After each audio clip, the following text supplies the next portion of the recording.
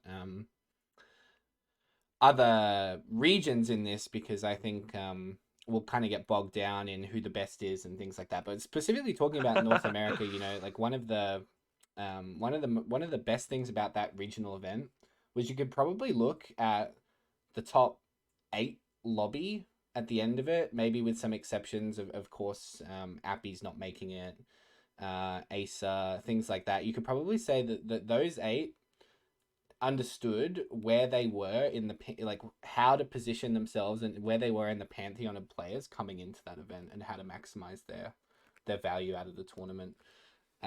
Because we talk about this a lot. Uh, luck is not luck is not a limiting factor in this game. Using luck and skill to your advantage in this game sets you apart from a lot of other people. how to maximize your odds against other people is one of the most important skills you can learn in high level TFT.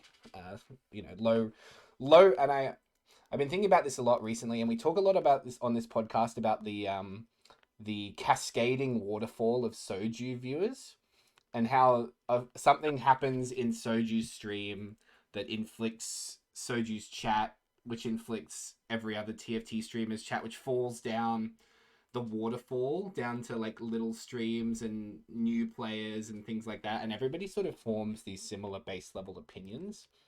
And one of those is that like luck in this game is a bad thing. And it's not, because you have to maximize your luck. You Yeah. know? I mean, I think it's always funny when people like have the idea. I mean, it's like it's pretty funny where you're playing a game that literally has like a button that says reroll, and then you have all these percentages. Like the game you're playing is literally like like a quote unquote luck like simulator. So like like it's literally the game we play. It's all about minimizing low roll and maximizing high roll. It's quite literally the game, right? So For yeah. what it's worth, I don't think Soji's the worst offender of that at all. I mean, for content, sure, I got more dogged, whatever, right? But that's just he's a really really good content creator, and he understands like what his audience is going to associate with. I think the worst offenders are the high elo players that are constantly pushing more to reduce RNG and increase player skill expression, and they're missing the forest through the trees. They're missing that like what makes the game special is the high RNG Yeah. Yep, variable, and for that sure. actually, if you really go down deeper. The higher percentage of luck in a lot of cases is pushing more skill expression. Now there are examples of that is not true, right? Like Mortdog's stance that there will always be an odds of getting a legendary unit on level 7 because it's a fun high roll moment. I agree with that. I think that's a correct decision. That's not the best thing for like the competitive health of Mhm. the esport, but it is what it is. Yeah. Yeah, agreed with you on that one. I think we're very lucky as a community to have engaged devs. It certainly doesn't Oh happen in yeah, every community. yeah. And Mort like putting himself out there is such a crazy thing to do because there's a lot of people that do not appreciate the sort of the kind of things we're talking about here, like skill expression and luck versus skill and those kind of things. That's a really that's a really hard thing to do, and we're very lucky to have that. And I think that him being able to sort of come out and say when things aren't going well or when things are going well are both equally valuable. Mhm. Bryce, I wanted to come to you and talk quickly because we're talking a lot about like high level events and tournaments and maximizing odds and things like that. We've had a lot of discussions about the overall tournament structure of TFT right now. I was wondering if you had any thoughts about where you'd potentially like to see that go in the future.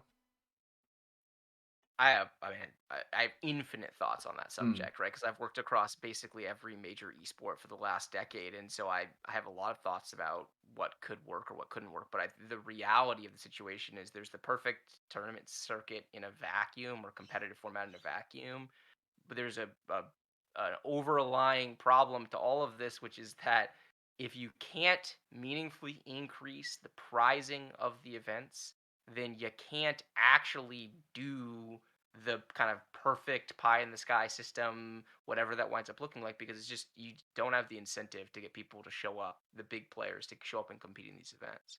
And so the problem statement of just looking at the North American competitive circuit for a second, of no one really cares about any tournament except for regionals, is very accurate by and large. mm, And there are certain players that are take every tournament seriously and are trying to put their best foot forward, in part because they know that it's good content to like be successful in these tournaments. It's a great way of getting recognized. Many of the best players have gotten on the map for finding that level of competitive success. But and in part because it's just they don't get to play in tournaments so often, so it's nice to get your shot. But the reality of it is that it is kind of it does often feel pretty low stakes as a viewer, and it's hard to pretend like we have big stakes for those sometimes as a caster, though it depends a little bit on the event that we're talking about. But I don't think you can actually solve that problem without being able to meaningfully increase the prize pool. And if you talk to all of the smart pro players that complain infinite about the system, there's a few things that are very obvious. Like for example, when Ramkev got screwed, I can't remember which event it was, where they did a point reset after 3 games, then he had another 3 games. And he was the top average placer on the day, and he didn't make it to day 2. Okay, that's just bad format, right? But those are Yeah. pretty rare exceptions. For the most part, Mm. I think we can nibble around the edges of some of the existing formats, but they're not bad in general. It's like a combination of Mm. elite, invite only tournaments and challenger series, middle of the pack tournaments that are 30-ish person fields, and then bigger fields that give a lot of opportunity for up and comers to take their shot and maybe have a really successful event. I mean, I wish that Zon Cup and Piltover Cup didn't have like 5 winners or whatever the heck it is. I can't remember exactly. So there's definitely some things I would improve about the format, but I really think anyone who's pretending like they could come up with a format that solves all of these problems with the existing prizing is kidding themselves. Yeah. Um, and really, the whole debate was started off that very point that you're making there. There's not enough money in the game to give the professional players and the casters and all the people what they want, basically. And the people that love this game, we don't get the same enjoyment out of it if the competitive players, if the people that you love watching are interested in it. If they're not interested, you're not going to have as much fun. Nobody's going to have as much fun. There's less incentive for you talked about earlier having like busy weekend plans, like there's less incentive for you to like for people to rearrange their schedules or to change plans or to spend extra time actively focusing on a tournament because there's no there's no real incentive in it aside from the love of the game, and the love of the game only takes you so far in communities, as we've seen for as long as gaming's been alive. The love of the game will keep games going way longer than they should, but if the people at the top abandon it or don't give it the love and care or monetary incentive that it needs, then where's it going to go? Which is But in unfortunate. fairness, it's very early days still. I know It it is. feels like it's been Yeah. happening forever, and it's easy to say it's Riot Games, so why don't they just invest more? We're not a charity case. It has to make economic sense. There are some realities to competitive TFT that I think that as fans we don't really wrap our arms around appropriately. Like for example, the main broadcast of every event is always significantly smaller than the individual streamers or even the co-streams in a lot of Mm. cases. And so it's harder to monetize the main broadcast product directly than it is in some of these other big esports and basically every other big esport. And that can be an opportunity if it's thought of the right way, but it's not like we should look at the existing situation and say to ourselves, okay, Riot should be quadrupling the prize pool. It's crazy they don't, because the reality is that is just unrealistic for the current size and engagement with TFT esports. It's a little bit chicken or the egg, but not all the way chicken or the egg if we're being honest about it. So I think that we do have a lot of time. They're staffing up TFT. They're thinking about it more critically from an esports perspective. There's a lot of testing and learning that we need to do and a lot of growth potential. But I also think, and this is too far afield for us to really get into, but I think there's a heavy amount of we need to reimagine what it means to be an esport as it relates to TFT specifically. I think of just continuing the main broadcasts as they exist today. If the main broadcast 2 years from now looks like it does today, we have failed. There's so much Mm. opportunity to do it better and differently. If you listen to the fans, a lot of them say, and I say this as a caster that's like trying to bring people into this, that say this is not a compelling product, that do not Mm. in general want to watch the main broadcast because it's very disjointed. You're trying to follow 8 different players, which means that you basically follow none of them. In I will say that it's very hard to be an excellent TFT caster in the current system, and if you're not deeply knowledgeable about the players, about the game state at that time, you tend to not add a ton of value to the broadcast, and so I don't know why a viewer would tune in a lot of the time. Mm. Yeah, we did a watch party for Worlds. The two of us. We're watching the main broadcast. I just want to bring this up basically because to watch TXE, to watch Ron during the event, Yeah. we at one point were watching a Spanish language stream, Yep. of a LAN in Madrid. We were watching a Chinese stream on a Chinese website. Yeah. Um, we were watching Goobum's POV to watch Ron every every 7 rounds that Goobums would Yep. all It was over him. Or it was DQA. DQA Oh, it POV, was but yeah, DQA pop. Yeah. close stuff. They're both NA, I guess. Yeah. Yeah. Close. But Sorry, yeah, but it was like it's because an you can't objectively remember. terrible. It's an objectively terrible viewing experience to be Mm. a fan of a player, to want to follow their journey in an individual game, and to not feel like you get to be a part of that, and that is a problem. Yeah. Yeah, that was just. I just wanted to anecdotally add that on to the end of your story because I totally agree with you. I think it's really necessary for the player POV aspect to be more focused on. But at the same time, we've talked to Doa, we've talked to Crowan, we've talked to Jirachi about these kind of things on the podcast before, and everyone has so many great ideas about how to improve the broadcasting experience of TFT. It's just it's going to take a lot, and I'm very glad to hear something along the lines of them staffing up and them really putting a lot of effort into this. I know they went out and asked a lot of pro players what they want out of tournaments, how to get them to come to tournaments and things like that. So I do hope that continues. So very quickly before we head to questions, last night at 2 a.m. or so Australian time, we got a suspected leak of Set Yes. 7. We're just going to touch on it very, very, very quickly, and we will just say Bryce has Yeah, I'm gonna no comment Set this section, 7 so knowledge. you guys have fun. So his section Yeah. is totally no commented, but for the very, very 2-second brief from what we've seen, I just want to ask you one quick question. Is there anything in there that you think you're happy to see? 8 and 10 cost units. Yeah. Bat chess. Bat chess. More or less, yeah. I mean, that's pretty sick. Yeah. Huh? Yeah, that's awesome. I think it's really cool. I will say, obviously all this stuff is, we don't know how true it is, if it's subject to change. We can't ask Bryce because he's no comment. But I will just say it's really cool to see Bard back in some way. I love old Bard. Oh, that's One of my pretty cool. favorite units. Meat farming. Meat What a time farm. to be alive. 3.5 is our favorite set on this podcast. I think it's fair to say. Oh, that's a hot Yeah. take. Mm. I love Wait, it. that's a hot take? Is it really? I mean, it was Really? good. It makes basically everyone's top Yeah. 5, but I don't know that it makes anyone's Mm. top 1. Really? Okay. I like the set. It was Sox's favorite, right? I can see that. No. Sox's favorite is Sepho. Oh, I thought isn't Sox a set 2 truther basically? He likes Yeah. it too, but I'm pretty sure his favorite is set 4 because of Yeah. Chosen. We His had a favorite, I bit think, is Chosen. Set 4 makes so many people's top 1s, and I swear, I've never heard more bitching in the TFT community than when During Set 4? Chosen was Yeah. a mechanic. I'm pretty sure about Yeah. 80% It is of it was me. unbelievable how many people complain about Chosen and now we're like, okay, that was pretty good. It's like, Okay. you guys just complain. Can I bring this up? Mm. There's this really weird thing in TFT where people get nostalgic for sets after they're gone, and like, Yeah. those same people will be the people who bitch the whole time. So I've talked to so many people who are like, you know what? Shadow items weren't that bad for the game. You know what? That photo was alright. It's like, dude, are we playing the same game? Like, I always liked set 2. I mean, set 2 was horribly imbalanced, but I think that set was lit. yeah. Yeah, I like set 2 as that's well. so I was funny. always a bit of a set 2 fanatic, and I only played it for 3 weeks. That's when I started playing TFT. Oh, okay.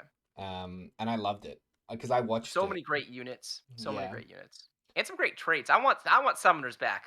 Bring summoners back, please. Ooh. Summoners were cool, yeah. Ooh. So fun. I mean, there were some issues with summoners in that set, but I would love a reprise of the trait. Yeah, I'm seeing Zeds in my Zeds. dreams right now. Yeah. Guys, that's going to do it for the base portion of our episode. We're going to move on to the question time now. So if you do have any questions, and I'm so sorry to say this, but if you have a question in Twitch chat, feel free to ask it for any of us. I trust you guys. If you do definitely want to get your question answered, by the way, please join the Discord, and you can post in our questions chat every week for our guest, and your question will usually always get answered. Yep. All right. Let's go. Without further ado, this one's for Bryce. Creating podcast / show style content is something you do on a weekly basis. Do you think that there's more space for more TFT shows in the future?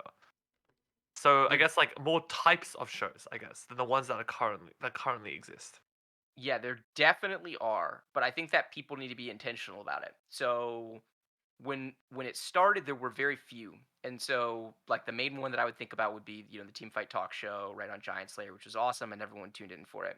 And then as more and more podcasts got added, if you don't have an identity, it's very easy to get lost in the shuffle. There's so many of them, right? Like the Triforce Tactics got stood up and it's so great, but it was unclear what its niche was. But at the time when it launched, its niche was, hey, we're just another TFT podcast, and there aren't very many of us, so this is great.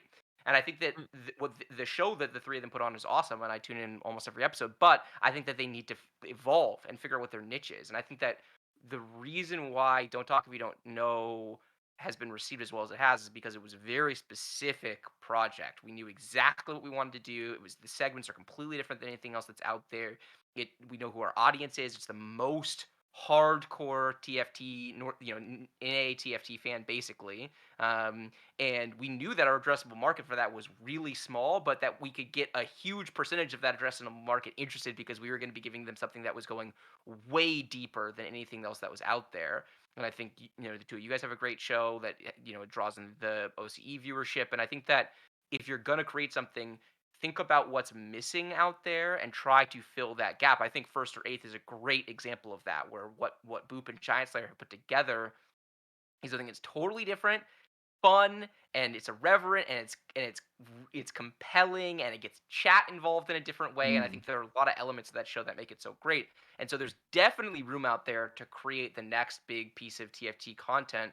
But if you're just putting together a group of people with microphones to talk about TFT, I think you're missing an opportunity to fill some kind of a void that exists in the current content landscape. It's a fantastic answer. That is a really, really great answer. I think to jump on top of that very quickly as well, Sure. High Roll Radio, like call-in show, Great example. fantastic. So good. Hotline League is so successful for League of Legends. Like since it started, it was such a good premise. Get the community involved in a way where they can interact with streamers, content creators, professionals on like a, I don't want to say first name basis, but I will use the example of like what you said, Bryce. Like every week, you and Frodan sit down on the couch and talk about TFT before you started the podcast. That's what it feels like to be a part of like a radio show sometimes. You actually get to sit down and talk to somebody about TFT. Maybe you're the only one in your friends group in real life that likes TFT. So that's a great idea. Ace's new show where he talks to professional streamers about their streaming career is a really great idea as well. Why they stream TFT, what they like about TFT. So having a set idea is paramount to success. We came into this knowing exactly how we wanted to portray ourselves. We wanted to be OC first. We wanted to talk to OC players, shine a light on the community, and I think it's fair to say at this point we've been relatively successful. So yeah, really really good answer, really good question as well. Cool. Moving on. How do you improve your TFT knowledge for someone looking to create / cast events? How do you improve your TFT knowledge? Someone looking to create slash cast events. I'm having trouble compartmentalizing my answer here Mm-hmm. because there's knowledge of TFT, which definitely is part of casting, and then there's the casting skill part of casting. So I would treat those two things separately. I think that Mm-hmm. look, TFT is a knowledge-based game, and there are examples of casters out there that are low knowledge, high entertainment, and I enjoy listening to some of them at times. But if I'm being honest, I think that they're gating themselves in a really aggressive way as it relates to their ceiling of what they can achieve as a caster. Because if the good and bad thing of competitive TFT is that a huge percentage of the audience is actually like quite good at the game, right? It's a lot of people. Like if Mm. you're engaged in the esport, you tend to be the more hardcore folks, and so you need to be able to talk about the game at a level that makes sense to your audience. And TXE said analyst and color caster combos are frequent because of this. That's true, but I think in TFT, it's a real like Froden and I one of the more established casting duos, and I think what makes us so successful is because look, technically I am the analyst or I'm color. Well, wait, I think it's actually play by play and then analyst slash colors within typical roles, right? Mm. So technically Yeah. I'm like color slash analyst and Dan is host, but Dan's TFT knowledge is as good, if not better than mine most of the time. And the two of us, are probably the joint most knowledgeable casters. Like, if you put our knowledge up against any casters in TFT in any region that I'm familiar with, I think we're among the best.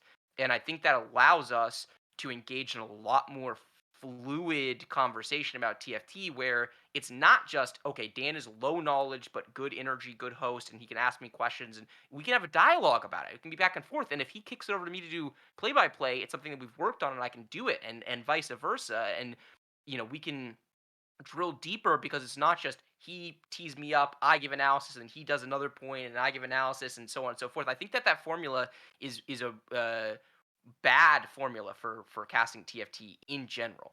And so I think that if you do want to be a TFT caster, then pushing your knowledge is really important.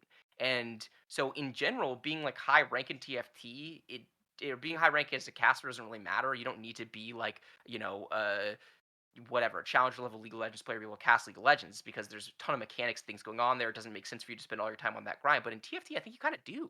Like, if you're not challenger because you don't have the game rep, that's different, right? Like, I have sets, I play really really low volume of TFT, but if your knowledge is not challenger level, that's a problem. If you've played 300 games of TFT in a set and you're hard stuck masters in that set, then you actually have fundamental issues with your TFT knowledge, and that will come through on broadcast.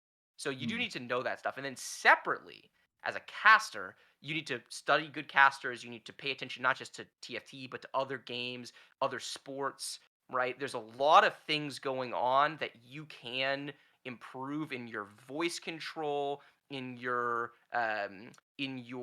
like understanding of what you should be talking about when and how you interact with your co-caster and all this different type of stuff. So there's a lot of things you can do to improve like the technical elements you're casting that are not related to your TFT knowledge, and you need to do both of those things. So like when I started my journey, I was pretty good on the knowledge side and I was terrible on the technical skill side. So I did a lot of working on the technical skill. And different people start from different places as it relates to that. So it's hard for me to give kind of generic advice. But if you were going to try to be a TFT caster, I would want to be really strong in both of those areas. Mm. That's amazing advice. That is Yeah, very, very that's good. really good advice. Yeah. I will say that just very quickly on top of that, I think TXE Ron put up a really good point. There's a lot of downtime in TFT. TFT is not an all action and an all action all the time event, especially like League of Legends, where the majority of the analysis is done pre-game or in the very early stages of the game, setting up how, where, and why fights will take place on a League of Legends map. TFT is not like that because your early game is very determining, probably, of how the end game is going to go. Not all of the time, but more than 50% of the time, I would say how your game starts is often how it finishes. So a lot of the early game, and we talked about this with Crowan and Doa quite a lot. A lot of the analysis for TFT is we know what we know about this person. What do we know about DQA, Goobums, Socks, Yes. Milk? What do we know about them as a player? What do we know about how they transition, where they transition their game, how they like to play items? So we can make educated, not necessarily guesses, but educated comments towards their state of the game. So you're really sort of psychoanalyzing players before an event, Yes. learning about their play style and really growing from there. So I think that the like analytical aspect of TFT is more is very much a knowledge base for yourself and a knowledge base of the people that are playing in the event, because you need that high level knowledge of the players. Otherwise, you're just, even if you have all of that TFT knowledge, if you don't know the people that you're casting, if you don't know everything about their playstyle, you're going to fall short as well. Completely agree with that. Definitely. All right. Still on the topic of casting. What is your favorite moment during a TFT game as a caster? I mean, the ending sequence probably, right? I mean, it's Mhm. Mm. certain games, the story, the flow of the story can be very different depending on the game, right? Like oftentimes a CS:GO map or a League of Legends game or whatever can feel very decisively ended pretty early on. CS:GO is a little bit different because games esports that have snowball mechanics make the comeback harder and harder as a team gets ahead. Whereas in CS:GO, theoretically, like you're gonna get a gun round roughly one every 2 rounds, and you can come back off of that. Same thing with Valorant. So there's kind of inherent capability of staying on an even playing field. But in TFT, it's the whole story is always building to the end every single time. And so is literally impossible to have a moment in stage 2 or 3 that will ever be more exciting than a moment in stage 5 or 6. And there are limited exceptions to this, like Recombobulator could be really hype, or a Nico rolling for Mercs on 2-1 in order to secure his spot at regionals was a really hype moment. But that is so rare, right, for that to happen. So it's almost always kind of the ending sequences. And for me personally, I love a good 1v1 where it's two players and this happens so rarely, but it's two players of relatively equal board strength and relatively equal skill. And that allows us to tell the story of, here are the boards, here's what this board's trying to accomplish, here's what this board's trying to accomplish. Who is going to win the crazy chess match between these two players, and being able to have a few rounds to bring that to life and to make it feel like a player has really accomplished something is awesome. And it does happen very rarely, but there's like a game in Worlds 2 worlds ago where Robin, there was 3 people playing Aphelios, and Robin was not able to hit Aphelios and was stuck on Aphelios 1 for a really long time, wound up winning this game by solidly outpositioning his opponents. And it was so fun to kind of bring that moment to life and talk about it, and why he was able to get this win that really he probably didn't deserve. The other players probably, if they had played optimally, would have beaten him in that game. So stuff like that is really fun. Yeah. Wait. All Yeah. right. Guys, Sorry, you want to go first? no, that's okay. I was just going to say that's going to do it for our questions today. We do have to keep the pod just around this time. So I want to personally say a big thank you, first of all, to my lovely co-host Sol for joining me as always for our 26th episode. Yep. Yeah, really sorry for all the people who also submitted questions that we didn't get around to, but yes, unfortunately, due to time constraints, we do have to wrap everything up. This But is on it has been me. fun. I'm sorry, everybody. I was gonna stretch it, but my wife is texting me like, baby, No, not it's already been no, I stretched. need to We go. already. All good, Yeah, no, understandable. you're good. You're good. It's all good. It's all good. Okay. Okay. So can we at least get? Okay, we can at least get Maximum Boys custom. Bryce, can you please say Babette? Babette? All right. Yeah, done. thank you. Great. There Thanks you very go. much. You guys got it. Thank you. That's Ron's thing. That's for Ron. Guys, I would like to finally send a big thank you, of course, to Bryce to EsportsLaw for joining us today. Bryce, for I know that we have everybody, of course, who will know about you, but if we have listeners that don't, where can they find you? At EsportsLaw on Twitter, although I don't tweet overly much these days, if I'm being honest. It's kind of a thing that I did a while ago that I'm not that interested in doing very often.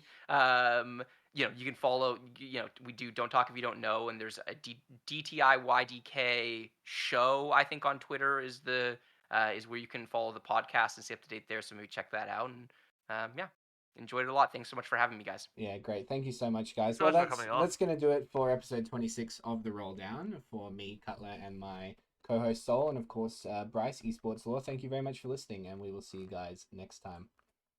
All right, sick. Thanks, Bye, everyone. guys. Thank you. Thanks, everybody. Thanks so Bye. much, Bryce. Appreciate it. Yeah. Sorry to have to dash, guys, but no I enjoyed it a worries. lot, You're good, and no hopefully worry. we'll do it again at some point. No worries at all. No Thanks worries. so much. All right, sounds good. Cheers. Talk Take soon. care, Bryce. Bye.